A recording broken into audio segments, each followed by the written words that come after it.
Aku Roni. Selamat datang di podcast kami Misteri Majalah Sandi, di mana kita mencoba untuk mendengar, mempertanyakan, dan memahami hal-hal yang masih menjadi misteri dalam hidup kita.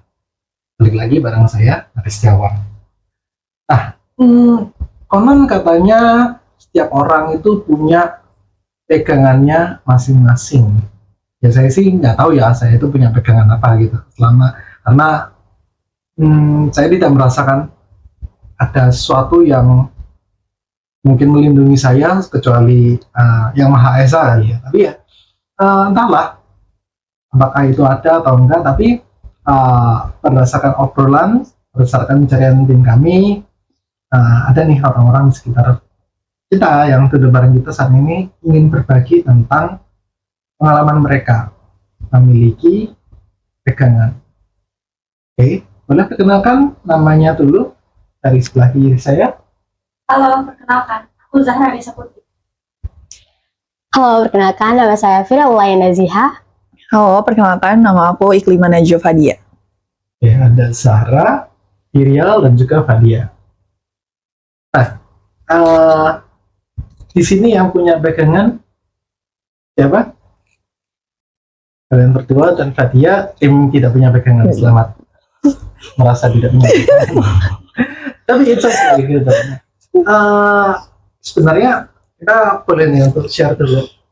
Maksudnya punya pegangan tuh kayak gimana sih? Karena ya aku pun juga tidak memahami apa ya. Maksudnya aku bisa merasakan emang dua orang samping kiri dan juga kanan saya itu emang agak beda gitu. Tapi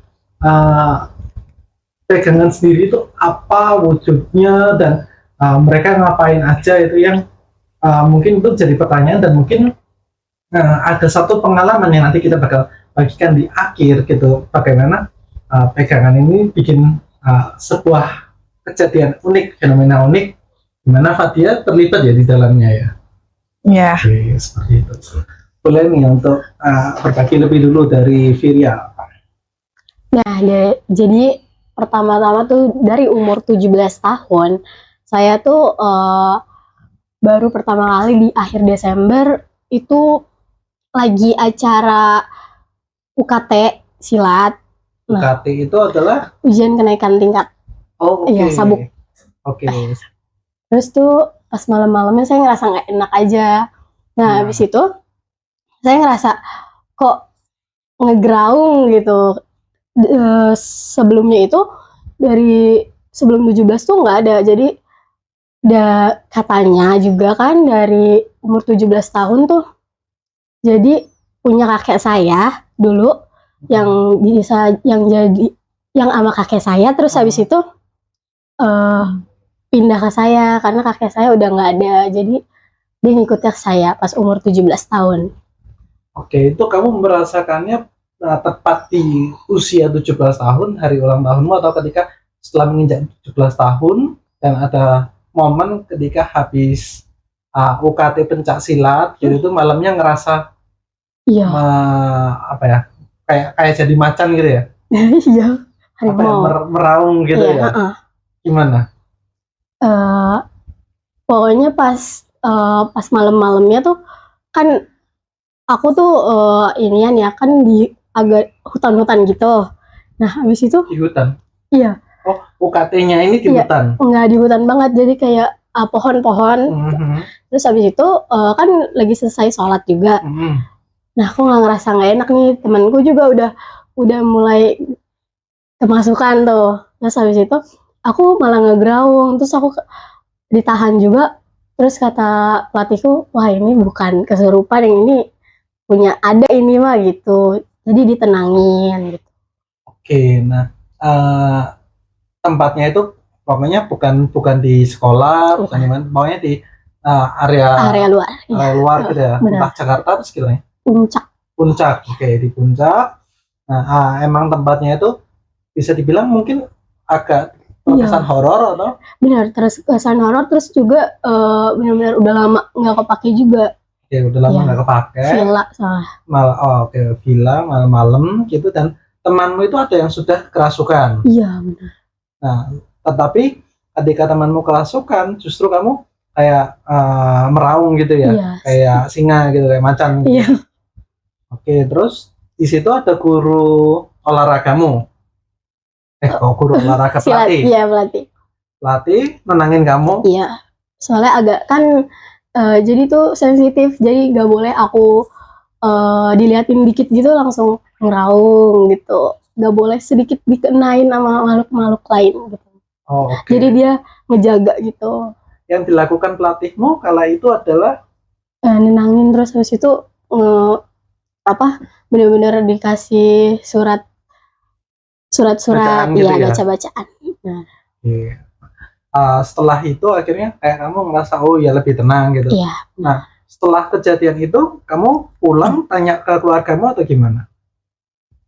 Itu belum. Terus habis itu pas ke 2 hari kemudian malamnya aku sendiri sama adik aku, dulu sama mantan pacar aku. Terus habis itu lagi bertiga tuh, aku ke belakang rumah kan ada pohon pisang. Terus habis itu bener-bener tanganku begini. Nah, habis itu langsung pada kaget. Apa sih, nyesek gitu kan. Habis itu langsung dibacain, ditenangin juga, langsung adem lagi. Jadi benar-benar harus dibimbing dulu gitu. Karena udah lama ditinggal kakekku kan.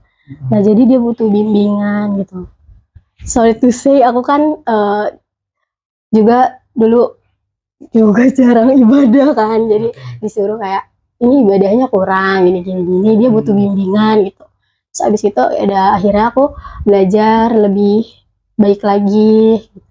Jadi akhirnya perlahan bisa, alhamdulillah, aku kontrol sendiri bisa.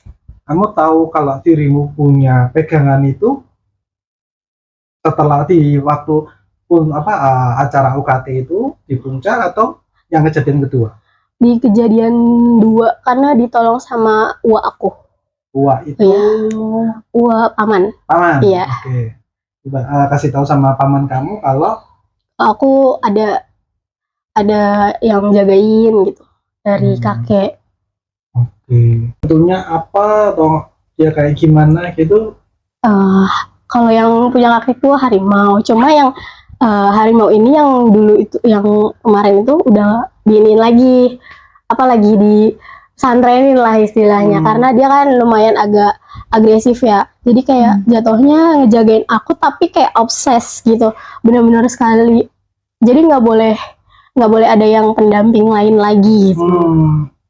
Yang buat jagain aku. Jadi benar-benar harus dia sendiri, tapi dia sendiri tuh mau maju takut. Iya. Jadi sekarang juga ada bertiga. Yang pertama ini kan si harimau dari almarhum kakek. Iya. Terus yang kedua ini kan kasih uak juga nih, yang 3 tuh. Yang kedua ini merpati putih. Terus yang ketiga yang ketiga itu ada macan juga dari Cirebon. Terus abis itu sama jawara. Jadi bener-bener bentuknya manusia gitu. 4 dong berarti? Iya, cuma yang satu kan lagi pesantren, jadi 3. 3 ini iya. Dikasih ke kamu? Iya, dari uak. Waktu itu aku kemarin seminggu lalu benar-benar aku kan dikirimin seminggu kemarin? Iya. Oke. Dikirimin sama tetanggaku, itu kirim santet. Kayak pengen dijadiin tumbal, gara-gara aku tuh dia tuh tahu kalau aku punya pegangan gitu. Takut kebongkar. Kebongkar apa? Iya, bongkar. Dia lagi ritual.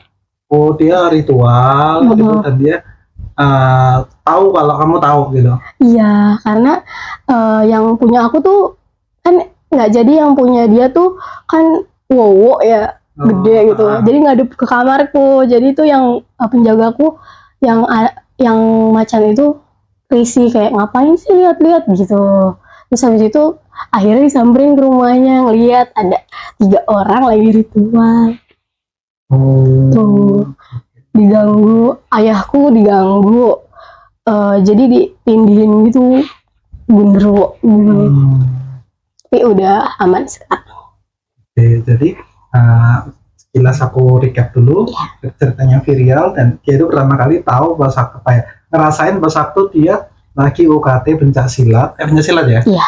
Benar, di puncak. Terus yang kedua, berapa hari selanjutnya di belakang rumahnya dikasih tahu, oh iya dari uangnya kalau ada pegangan nih harimau gitu, tapi harimaunya akhirnya dinonaktifkan, itu disekolahin lagi. Iya benar.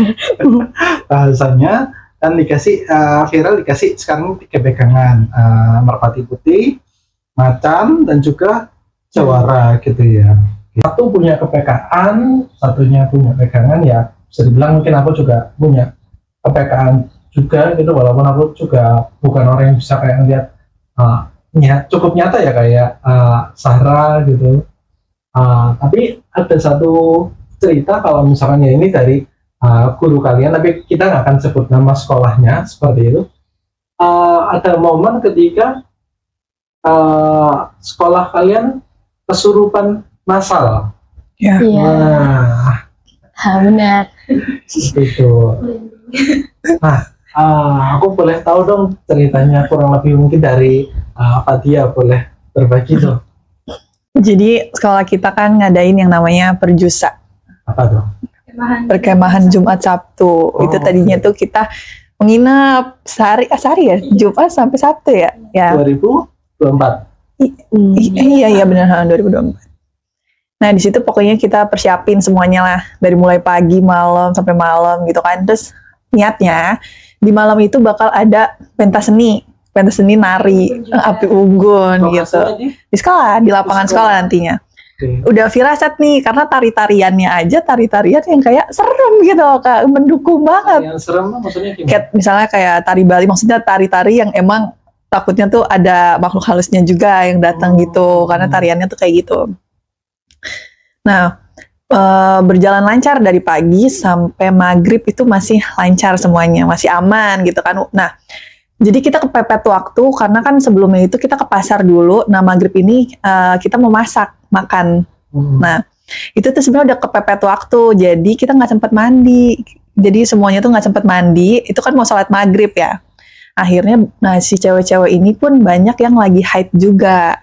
Nah, akhirnya kita nggak sempat makan, kita udah selesai masak-masak, terus kita tuh nggak sempat makan, kita malah ngutamain mandi dulu karena kita mau sholat maghrib.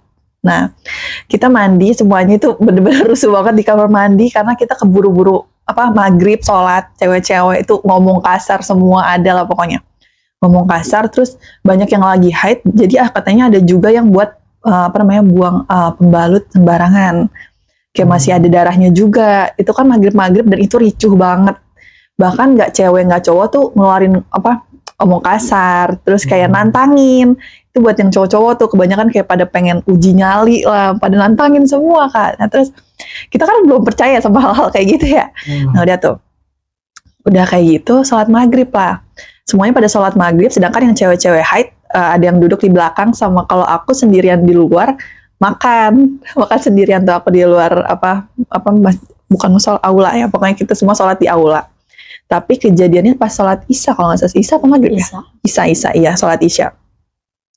Sholat isya itu semuanya pada di aula, bahkan guru-guru pun di aula semua. Guru-guru, murid-murid itu pada sholat semua, tinggal cewek-cewek yang nggak haid yang di luar sama di belakang orang yang sholat.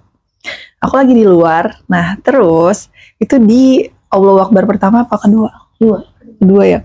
Pas Allahu Akbar kedua, nah si Ulay ini tumbang di Allahu Akbar yang kedua, itu pertama kali itu.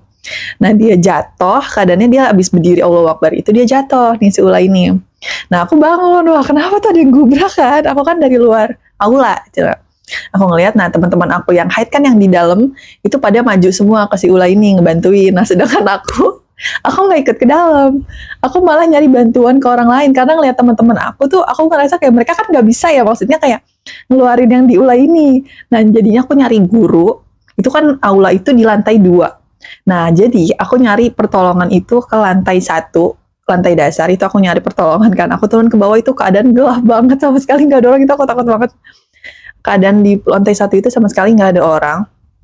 Aku jalan sampai ujung, aku ngeliat lorong-lorong itu sepi, bener-bener gelap, dan aku ngira tuh di ruang guru ada orang. Ternyata sama sekali nggak ada orang di ruang guru pun. Nah akhirnya ada yang rokris itu di UKS. Nah akhirnya aku masuk ke UKS itu, aku keadaan panik banget, gemeteran gitu. Terus aku nangis di situ, aku ke ruang UKS, ke rokris lagi pada baca doa. Aku buka gubrak pintunya, mereka lagi berdoa semua nyanyi gitu kan. Terus aku gubrak pintunya, itu tolongin di atas di UKS, di aula. Kenapa pada ke aku semua, kenapa, tenang, kenapa gitu. Itu apa namanya, kesurupan gitu. Aku udah panik banget. Karena pas aku turun tuh yang udah mau kesurupan tuh nggak cuma Ulay doang, udah satu-satu runtuh samping sini Nita ya, Nita. Enggak, bukan Kak sebetulnya ya. Oke, sampingnya Ulay ini ada yang udah pada runtuh juga kan. Akhirnya aku turun, nah udah selesai. Nah si anak-anak rokris ini pada ke atas, sedangkan aku stay di bawah. Aku nggak berani ke atas lagi karena aku takut banget kan. Akhirnya udah satu-satu runtuh. Nah ya udah aku tunggu di bawah. Nah satu-satu itu dibawa ke apa namanya, ke ruang guru apa UKS.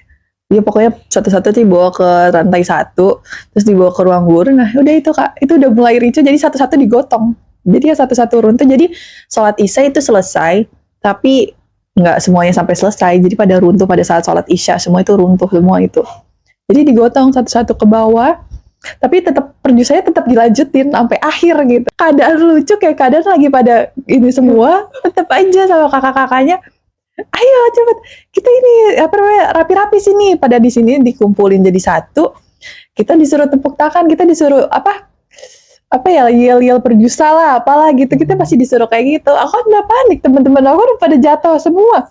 Kita lagi tepuk tangan nih, dari depan ada temen aku cowok digotong lagi. Dia gini-gini, kan keadaan udah ricu banget Kak. Maksud aku berhentiin dulu gitu, atau kita dipulangin gitu kan. Ini malah sampai hampir semuanya kena semua jadinya. Jadi teman-teman aku yang di samping-samping aku duduk pun pada jatuh semua, pada tumbang juga. Udah sampai akhir kayak gitu aja terus Kak. Sampai akhirnya pada minta pulang. Oh iya, dan itu peralatan-peralatan kita itu dikumpulin. Jadi yang megang HP itu cuma satu kelompok satu orang. Nah aku di kelompok aku tuh aku yang megang HP. Jadinya aku ngabarin mama aku duluan buat jemput aku. Jadi yang lain teman-teman aku masih ada di situ buat jemput aku, Bang. Jadi aku nyempetin waktu buat jemput aku. Nanti mama aku nyebarin ke seluruhnya. Jadi mama aku tuh ngasih tahu ke grup kalau misalnya lagi ricu.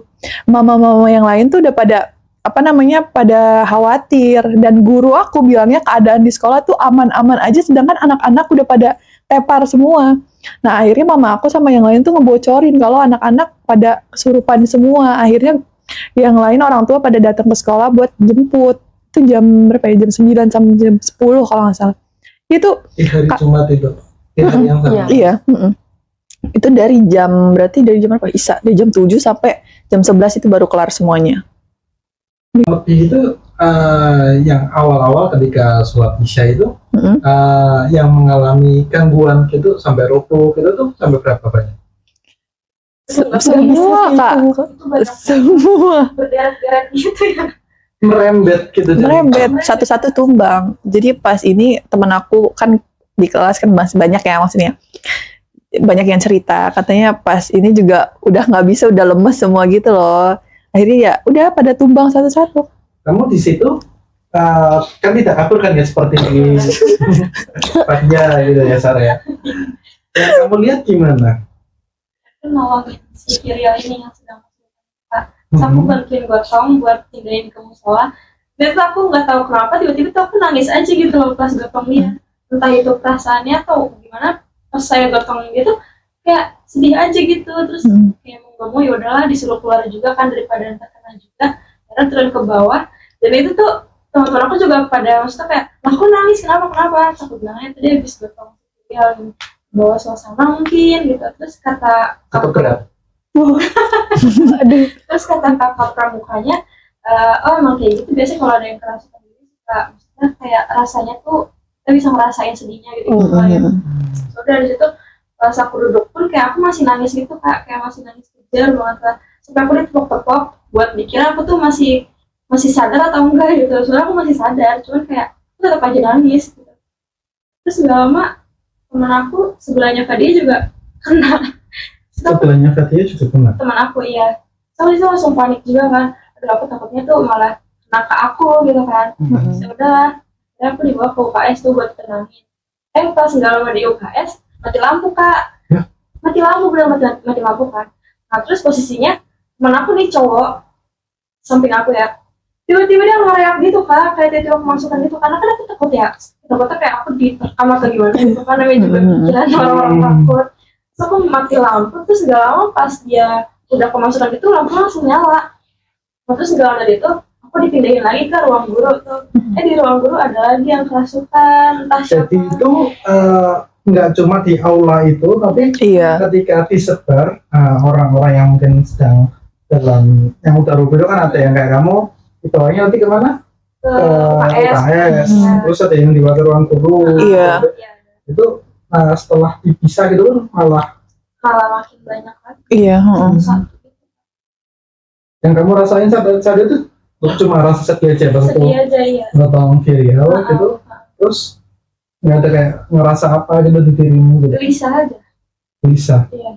Bisa karena Takutnya nyamber ke aku gitu loh. Dan ketika itu pun akhirnya kamu juga setelah apa ya kejadiannya itu Fadia itu kan sempat lebih pulang lebih cepat ya. Nggak juga sih kak. jam 9-an pulang. Aku jam 9:30-an. Oh, ketika kondisinya itu sedikit lebih tenang atau makin tenang atau gimana? Masih sama. Masih sama kak. Puncaknya tuh jam 11-an. 10, jam 11 tuh udah mulai pada reda-reda gitu. Jam 10 puncak langsung pada naik semua tuh. Naik semua itu kondisinya maksudnya gimana? Nggak maksudnya pada kerasukan semua kak. Masih kerasukan kak. Jam 10 kamu udah pulang ya? Iya aku udah pulang. Itu kita pulang nggak bawa apa-apa, nyeker. Aku mah yang penting pulang. Pulang ganti baju udah. Yang penting aman. Temen-temen gue bilang. Oke. Astagfirullah. Jam 10 yang masih berada di sekolah, sedangkan sebelum jam 10 itu sudah ada sebagian yang pulang ya. Iya. Yang tertinggal di sekolah ini yang Yang masih. kena gitu. Dan yang menenangkan adalah Sampai panggil ustadz-ustadz yang dekat sana, terus guru-guru sih yang paling itu. Karena gurunya juga dikit banget. Aku sampai kontak ke guru-guru, itu karena aku megang HP ya, aku kontak guru-guru semua buat nyebarin ke satu sekolahan guru-guru biar pada tahu gitu. Karena di situ dikit banget kan, gurunya dikit banget. Jadi yang nolongin juga dikit. nah, itu kan sumbernya dari viral tuh. Iya. Ngebangunin semuanya. Iya, jadi tuh pas di rokaat kedua tuh benar-benar kayak kau ngerasa nangis ya, pengen nangis. Cuma aku pengen, aduh jangan nangis dong. Kayak langsung tiba-tiba tiduran. Terus habis itu benar-benar tambah kejer. Ya udah habis itu geletak. Benar-benar udah istighfar tuh pengen istighfar susah kan, mulut benar-benar kayak ditekan gitu, gimana sih, kayak susah ngomong gitu. Benar-benar ya udah dibawa ke musola. Pas Itu kamu bisa kayak ngelihat dan sadar atau setengah sadar atau setengah sadar, tapi benar-benar itu kalau untuk bicara tuh benar-benar susah banget ya kak, disuruh istighfar gitu-gitu benar-benar susah. Terus habis itu akhirnya ditolongin sama guru agama sama kakak pembimbing pramukanya, udah tuh sadar. Habis sadar ditelepon ayahku, akhirnya sama ayahku dibersihin sendiri, benar-benar di itunya mereka udah dibuang lah gitu kan dari dalam tubuhku. Terus habis itu setelah itu aku langsung pulang. Bener-bener aku balik pulang paling pertama. oh sebelum Fadia dan juga saya. Iya, benar. Oh, kamu yang bikin kericuhan, kamu yang pulang. Karena mungkin kan kalau maghrib kita sholatnya nggak barengan kak. Maksudnya kayak yang cewek dulu atau cowok dulu gitu, nggak barengan. Jadi terpisah, mau sholat ada yang sholat, ada yang enggak juga. Nah tapi pada sholat isya ini semuanya seluruhnya tuh di aula semua berjamaah. Nah makanya mungkin pas dia jatuh kan Allahu Akbarnya dikencengin juga ya pas bu Allahu Akbar itu kenceng banget kayak di film horor kakak tahu. Itu bener-bener kenceng banget, aku sampai merinding pas mendengar Allahu Akbar itu. Akhirnya pas Allahu Akbar itu mungkin pada bangun semua satu penghuninya, makanya pada berantem mungkin. Apa yang Ya. bikin dirimu waktu itu kayak setengah sadar gitu? Bener-bener kayak melek aja Kak, kalau dimeremin tuh bener-bener abis nanti, nggak sadar. Terus yang bikin tiba-tiba kamu kayak tadi bilangnya kepingin nangis gitu ya? Oh iya, Perasaan kayak gitu tuh kenapa? ngalir aja kayak bunyi. Kan aku udah baca kan, baca surat-surat kok aku bawaannya mau nangis, ini kenapa? Aku bener-bener kayak baca terus kok lama-lama ini aku goyang gitu Kak. So, langsung tiba-tiba langsung jatuh gitu aja. Mungkin nggak tahu ya dari apa, dari yang di sananya juga. Penunggunya. Iya, karena kan bisa dibilang sholat kan harus bersih. Nah, itu mungkin penghuni sana harus ini kali ya, harus bersih-bersih dulu gimana gitu. Itu benar-benar belum sama sekali bersih gitu. Ada yang halangan juga. Terus apa ya kalau nggak salah? Halangan kan nggak boleh sholat ya? Iya, Iya, nggak cuma boleh. bungkus halangannya itu Kak, yang bekas halangannya takutnya kan ada yang sembarangan, gimana nih naronya gitu. Jadi sensitif banget. Oke. Nah, itu mungkin kalau aku mencoba menggunakan perspektif kalian tuh mungkin karena kondisi sekolah jadi kurang bersih ya, kotor gitulah, karena entah tadi itu teman-teman pembalutnya kurang dibungkus dengan rapi gitu, atau mungkin juga ada yang nantangin juga kan, sempat dibilang lah, mungkin penunggu di sekolah itu kayak nggak terima gitu ya, merasa terganggu gitu, dan akhirnya nyerang ke kalian. Iya, semuanya nyerang ke semuanya gitu kan. Pada waktu itu tuh peganganmu gimana? Peganganku itu belum apa terlalu ini banget, benar-benar masih belajar juga kan Kak. Nah itu benar-benar ya udah ngegraung doang, benar-benar sama ayahku yang ngebersihinnya. Jadi semuanya Apa yang dibersihin maksudnya? yang itu makhluk-makhluk yang ada di sekolah gitu, yang ada di tubuh aku, masuk ke tubuh aku langsung bersihin. Terus kalau yang itu udah tuh benar-benar tenang, aku bilang kayak udah tenang gitu, dalam hatiku aku bilangin gitu. Jadi dia giniin situasi, sebenarnya dia ngelindunginnya aku doang gitu, benar-benar nggak boleh ada sedikit pun kesentuh gitu. Oke, jadi ketika misalkan berada mungkin di area yang ada penghuninya gitu, ada penunggunya gitu, itu peganganmu itu kayak reaktif. Iya, jadi sensitif gitu. Sensitif seperti itu. Nah, bisa aku itu nggak semacam simpulkan nggak kalau ya ternyata di sekolahnya kalian juga itu kurang lebih juga kurang aman nih gitu. Ada cerita-cerita horor sebelum fase kesurupan massal gitu atau? Nggak ada sih Kak, karena waktu paskibra pun itu malah di lantai berapa waktu itu ceritanya, lantai 2 ke lantai 3 mereka pun nginep dan sama sekali nggak ada kejadian seperti itu gitu. Makanya itu pertama kali banget kenapa bisa kesurupan massal. Nah kita tuh kan juga bingung, bertanya-tanya juga kan, ini sekolah pernah nggak di ngajiin, didoain gitu-gitu. Pernah nggak sih? Ada yang udah pernah jawab belum? Belum. Dan katanya dulu sekolah kita bekas apa? Kayak ini apa sih? Kalau sawah bekas sawah juga kan, itu situ. Oh iya benar. Iya. Jadi bekas sawah dibangun sekolah. Jadi sejauh sebelum itu tidak ada kayak peristiwa-peristiwa horor gitu? Enggak sih Kak. Belum ada. Ini bisa dibilang kelakuan kita sebagai manusia yang mungkin sembrono, nantang-nantang gitu tuh, yang justru memicu mereka para penunggu yang sebelumnya itu ya udah tenang-tenang aja, santai-santai aja, jadi mungkin sensitif emosi mungkin ya. Nah setelah hari dari tadi itu Pak Perjusa. setelah Perjusa gitu, hari berikutnya entah ada yang datang ke sekolah entah Sabtunya atau Seninnya seperti itu. Sabtu apa Minggu ya? Sabtu. Sabtu itu diperbolehkan buat ambil barang-barang. Sabtu pagi, Sabtu Iya. siang gitu ya. Ditemenin sama anak perjusanya ya, buat kita naik ke atas buat ngambil barang-barang yang ketinggalan gitu. Anak perjusa itu maksudnya anak pramukanya. Iya, anak pramukanya.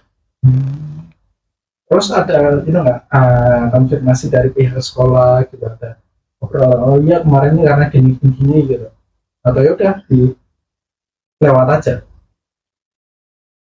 Ada nggak sih? respon sekolah gitu. Mungkin nggak ada respon yang pramuka Kakak ini. pramukanya, iya kakak pramuka intinya mungkin. Ya dikasih tahu karena kita kurang bersih mungkin, atau omongan kita nggak dijaga gitu-gitu. Nenangin sih. Menurut aku ya hal yang aku cukup setuju sama omongannya kakak pramuka ya. Mungkin ya sangat mungkin nih walaupun beberapa orang nggak bisa lihat secara langsung gitu. Oh iya di sini ada menunggu apa gitu kan, tidak ada penampakan secara langsung ya.